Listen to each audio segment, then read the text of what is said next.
Halo semua, selamat datang di Fly Gaming Channel. Terima kasih sudah mengklik video ini dan selamat menonton.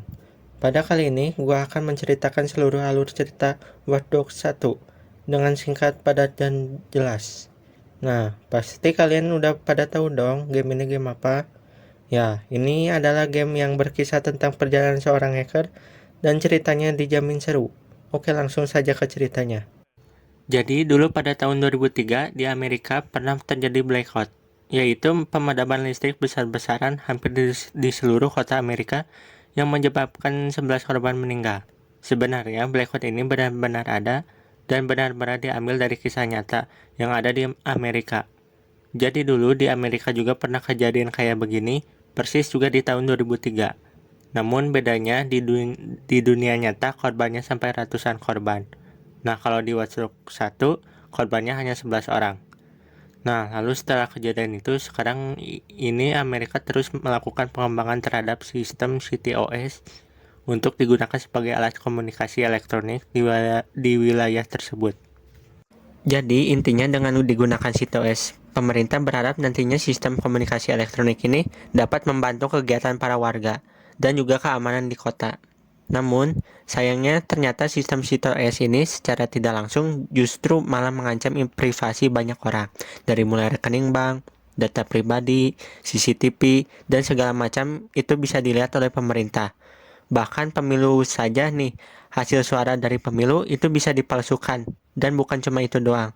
Hampir semua objek yang ada di kota itu bisa dikendalikan oleh CTOS, seperti kereta, lampu merah, jembatan, dan lain-lainnya. Nah, disinilah titik lemahnya dengan mekanisme seperti ini. CTOS justru malah sangat rentan terhadap peretasan dari para hacker. Nah, hacker inilah nantinya akan menjadi karakter utama di dalam game ini. Nah, di sini karakter utamanya yaitu bernama Aiden Purse. Di tahun 2012, Aiden bersama dengan rekan-rekannya yang bernama Damien sedang melakukan perampokan uang di Hotel Merlaut, hotel terbesar yang ada di Chicago. Yang pastinya pemilik dari hotel tersebut bukanlah orang biasa. Dan benar saja di saat Aiden mencoba untuk menghack sistemnya, tiba-tiba saja Aiden ketahuan oleh si pemilik hotel tersebut. Dengan segera Aiden langsung kabur dari situ. Karena Aiden takut kalau nantinya data pribadinya bisa dilacak, yang mana itu dapat mengancam keamanan keluarga Aiden. Aiden yang secara sepihak membatalkan rencana perampokan itu membuat Damien rekannya menjadi marah dan kecewa kepada Aiden. Lalu, keesokan harinya, di saat Aiden sedang mengajak jalan-jalan keponakannya yang bernama Lena, tiba-tiba saja mobil Aiden ditembaki oleh orang yang tidak dikenal dan mengakibatkan Aiden dan Lena kecelakaan. Alhasil Lena mati. Aiden pun merasa bersalah atas kematian Lena. 11 bulan kemudian, Aiden bersama dengan rekan-rekannya bernama Jordi akhirnya berhasil menemukan sang pembunuh. Si pembunuh itu bernama Maurice. Namun sayang, saat diinterogasi, Maurice tidak tahu siapa yang menyuruhnya. Karena di situ, Maurice hanya melakukan tugasnya sebagai pembunuh bayaran. Selebihnya Maurice tidak tahu menau. Di situ, Aiden meminta tolong Jordi untuk menjaga Maurice sampai nanti si Aiden berhasil menemukan dalang di balik penyerangan itu. Nah, lalu selang beberapa hari kemudian, Damien ngajak ketemuan Aiden. Di sana Damien meminta Aiden untuk membantunya mencari hacker lainnya, yang juga pada saat itu ikut campur dalam misi perampokan di Hotel Merlaut kala itu. Ya, ternyata masih ada hacker lainnya. Tapi di situ Aiden menolak karena Aiden udah keburu kesal dengan Damien. Menurut Aiden, gara-gara pada saat itu Damien terlalu jauh ngehacknya, hal itulah yang membuat data pribadinya Aiden dan Damien malah terlacak. Ya, intinya Aiden gak mau lagi berurusan dengan Damien. Aiden lebih memilih untuk berjuang sendiri. Dan mungkin kalian bertanya, nih, kok kaki Damien pincang? Apa udah cacat dari lahir? Jadi, ternyata Damien juga dikejar-kejar oleh pembunuh bayaran pada saat itu. Jadi Aiden dan Damien sama-sama menderita. Oke, sekarang balik lagi ke ceritanya. Lalu selang beberapa hari kemudian, Damien yang tidak menerima penolakan dari Aiden langsung menculik adik perempuannya Aiden yang bernama Nicole. Nicole ini adalah ibu dari keponakan Aiden yang mati. Nah, akhirnya dikarenakan Damien telah berhasil menculik adik perempuannya Aiden, Mau nggak mau Aiden harus menuruti kemauannya Damian. Lalu dikarenakan sekarang ini Aiden sedang memakai jasa bantuan dari seorang hacker yang bernama Bad Boy 17, jadinya Aiden menaruh harapan pada Bad Boy 17 ini. Kebetulan Bad Boy 17 mengajak Aiden ketemu karena selama ini mereka tidak pernah ketemu secara langsung, yang dimana Aiden hanya berbicara dengan Bad Boy 17 lewat panggilan suara. Singkat cerita, akhirnya sekarang kita bisa tahu wujud muka Bad Boy 17. Nah, setelah sampai di tempat janjiannya, Aiden kaget melihat wujud asli dari Bad Boy 17. Ternyata, Bad Boy 17 adalah seorang perempuan yang bernama Clara. Nah, di sini Clara mengajak Aiden untuk bergabung dengan kelompok DedSec. Apa sih kelompok DedSec itu? Ya, intinya hanyalah kumpulan dari para hacker yang mempunyai visi misi yang sama dengan DedSec. Di kelompok DedSec tidak ada yang namanya ketua, karena emang nggak ada yang megang. Semuanya anggotanya pada mencar ke seluruh dunia. Jadi ternyata Clara adalah anggota dari DedSec. Di sini Clara siap membantu Aiden untuk mencari dalang dari pembunuhan keponakan Aiden. Singkat cerita, dengan bantuan dari Clara, akhirnya Aiden berhasil menemukan hacker lainnya yang pada saat itu muncul di sistem Hotel Merlaut. Hacker itu bernama Irak. Irak adalah mantan tentara Amerika yang dulu pernah bertugas di Irak. Makanya dia dinamai Irak. Setelah Irak dipecat dari tentara, sekarang Irak malah menjadi ketua geng hacker terbesar yang ada di wilayah Chicago. Peralatan hacknya pun juga pada canggih-canggih, jadi Aiden harus berhati-hati. Singkat cerita, dengan perjuangan sangat keras, akhirnya Aiden dan Clara berhasil ngehack server utamanya Irak. Di situ Aiden melihat kalau Irak mempunyai seluruh data pribadi warga Chicago di servernya. Dan semua data pribadinya itu akan digunakan Irak untuk memeras orang-orang di Chicago. Dan tentunya itu juga bisa melindungi seluruh anggota geng Irak dari para polisi. Nah, tapi sayangnya data-data yang ada di server tersebut terenkripsi. Menurut Clara, hanya ada satu orang yang bisa membuka data-data ini, yaitu Raymond, alias T-Bone. T-Bone adalah seorang legenda hacker yang ada di Chicago. Kemampuan hacknya udah tidak perlu diragukan lagi. Dan ternyata pelaku dari kejadian blackout di tahun 2003 itu adalah T-Bone. Ternyata T-Bone dulu adalah mantan pegawainya Bloom yang menciptakan CTOS. T-Bone dengan keahliannya berhasil ngehack CTOS dan mengakibatkan kota Chicago menjadi blackout. Namun sekarang T-Bone telah pensiun. Akhirnya Aiden langsung meluncur untuk menemukan T-Bone. Singkat cerita, akhirnya Aiden menemukan T-Bone. Di situ mereka berdua bernegosiasi untuk saling membantu. Aiden membantu T-Bone dengan memasang virus ke servernya CTOS, dan T-Bone membantu Aiden membuka data yang terenkripsi. Mungkin kalian bertanya kenapa T-Bone minta tolong ke Aiden untuk masang virus ke CTOS. Emangnya T-Bone nggak bisa masang sendiri? Kalau kalian ingat, T-Bone itu adalah mantan pekerja CTOS, yang dimana semua pekerja di CTOS udah dipasang chip di otaknya. Jadi jika T-Bone pergi ke servernya CTOS, otomatis sistem CTOS-nya akan mengetahui keberadaan T-Bone. Makanya T-Bone menyuruh Aiden untuk memasang virus ke servernya CTOS supaya T-Bone bisa bereaksi lagi. Karena makin lama sistem CTOS terus update. Singkat cerita, Aiden berhasil menaruh virus di dalam server CTOS, dan sekarang giliran T-Bone membantu Aiden. Menurut T-Bone, untuk bisa membuka kode yang ada di file tersebut, Aiden harus datang langsung ke ruangan servernya Irak untuk mendownload data-data yang ada di server tersebut. Yang dimana Aiden mau nggak mau harus masuk ke markas utamanya Irak. Singkat cerita, Aiden berhasil masuk ke markas utamanya Irak. Di sana Aiden langsung mendownload semua data-data yang ada di servernya Irak. Saat itu Aiden sedang menyalin data, tiba-tiba saja Irak muncul dan langsung menyerang Aiden. Dan terjadilah perkelahian antara Aiden dengan Irak. Crispin? No, wait. Pierce, right? This all you, Pierce?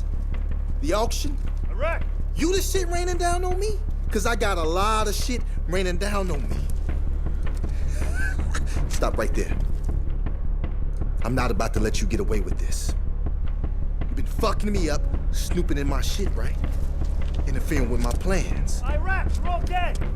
It was you. You were the other hacker in the Merlot. That there's my currency. My masterpiece. And you trying to take that from me. You took something far more valuable from me.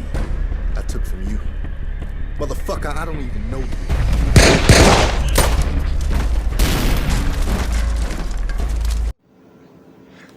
Singkat cerita, Aidan berhasil membunuh Irak dan menyalin data-data yang ada di servernya Irak. Dan Aidan pun langsung balik ke markasnya. Clara, Aidan, dan T-Bone langsung mencoba untuk membuka data-data tersebut, namun tiba-tiba saja data-data tersebut terhapus. Ternyata yang hapusnya adalah seorang hacker yang bernama Default. Default sangat dendam kepada T-Bone karena gara-gara T-Bone membuat blackout di tahun 2003, itu membuat kakaknya Default yang pada saat itu sedang sakit gangguan jiwa malah bunuh diri. Dan Default menyalahkan T-Bone dengan kejadian itu. Default ingin membalas dendam kepada T-Bone dan ingin membunuh T-Bone. Pada akhirnya nanti di DLC Watch Dogs yang berjudul Bad Blood, yang nantinya setahun kemudian setelah kejadian di Watch Dogs ini, Default akan mati di tangan T-Bone. Mungkin nanti saya buat alur cerita yang DLC Watch Dogs Bad Blood di next video. Kita lanjut saja ke ceritanya. Default memberikan sebuah bukti rekaman yang berisikan tentang keterlibatan Clara dengan matinya keponakan Aidan. Ternyata Clara pernah terlibat dalam memberikan informasi keberadaan lokasi Aidan dan keponakan Aidan. Mendengar informasi tersebut membuat Aidan marah dan langsung mengusir Clara dari situ. Menurut saya pada saat itu Clara masih jahat, belum tobat, tapi sekarang Clara udah tobat dan ingin membantu Aidan dengan senang hati. Ya, hitung-hitung membuat tebusan dosa dia terhadap Aidan karena udah memberikan informasi keberadaan Aidan kepada orang jahat. Singkat cerita, Aidan dan T-Bone berhasil menemukan Default. Dengan segera, Aidan langsung mengejarnya dan langsung menyalin kembali data-data yang sebelumnya sudah dihapus oleh Default. Di sini bisa melihat Aidan bisa menembak mati Default. Namun yang harus kalian tahu adalah ternyata itu bukan Default yang asli, melainkan itu staf Default. Default yang asli nanti akan berhadapan dengan T-Bone di DLC Watch Dogs Bad Blood. Sekarang Aidan telah menyalin data-data yang sempat terhapus oleh Default. Sekarang ini Aidan berhasil menemukan lokasi di mana adik perempuannya diculik. Dan sekarang saatnya Aidan untuk menyelamatkan adik perempuannya yang sampai saat ini masih diculik sama Damien. Dengan segera Aidan langsung menyelamatkannya dan membawanya ke tempat aman. Di sana Aidan menyuruh keponakan laki-lakinya untuk pergi keluar kota demi keamanan keluarganya. Lalu selang beberapa hari kemudian, dari hasil scan dari data-data dari servernya Irak, akhirnya T-Bone berhasil menemukan dalang pembunuhan keponakannya Aidan. Ternyata pelakunya itu adalah pemilik hotel Merlot yang bernama Quinn. Quinn adalah seorang bos mafia terbesar dan paling ditakuti klien-kliennya aja pejabat besar yang ada di Chicago.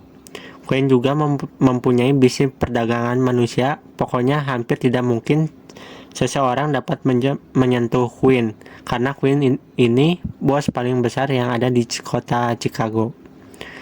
Dengan segera Aidan langsung pergi dan menyelinap masuk ke markasnya Quinn. Singkat cerita, Aidan berhasil menemukan Quinn yang berada di ruangan anti peluru. Di situ Quinn menceritakan kenapa alasannya Quinn menyuruh Maurice untuk menghancurkan keluarganya Aidan. Quinn mengira kalau pada saat itu Aidan mengincar data pribadinya Pak Wali Kota, dan nantinya Aidan akan memeras Pak Wali Kota dengan data pribadinya tersebut. Namun kan kenyataannya Aidan hanya ingin mencuri uang. Nah, pasti kalian bertanya-tanya, nih apa isi data pribadinya Pak Wali Kota?